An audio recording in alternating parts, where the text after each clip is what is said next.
my name is Christian Key, and welcome back to Celebrating Everyday 2020 with me. Today, April 15th, 2020, is National Titanic Remembrance Day. The RMS Titanic was the largest ship ever built at that time. It was dubbed the unsinkable ship, although it is famously known around the world for hitting an iceberg and sinking to the bottom of the ocean in the early morning hours of April 15th, 1912.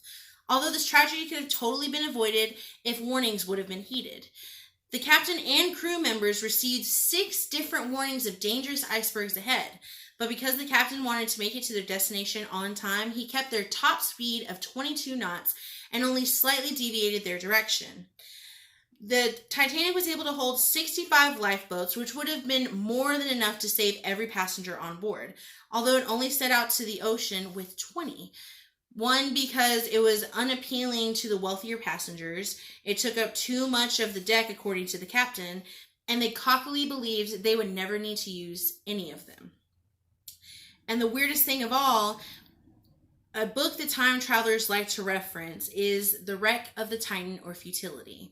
It is a story that almost identically matches the Titanic precisely and warns them of how unpredictable the ocean is, how dangerous greed can be, and even how hard icebergs can be to see on a calm evening. And it was written 14 years before the Titanic was ever even built. And it ended up costing 1,500 people their lives in one fateful night because they didn't want to heed warnings, because they didn't want to cut costs, because they didn't want to take the extra precautions. And speaking of cost, the RMS Titanic only cost $7.5 million to build.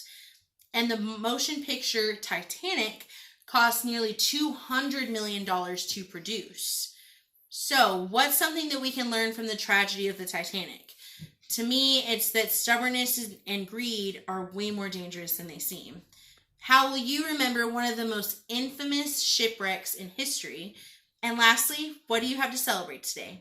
Thank you for joining me, and I hope you have an enlightening Titanic Remembrance Day.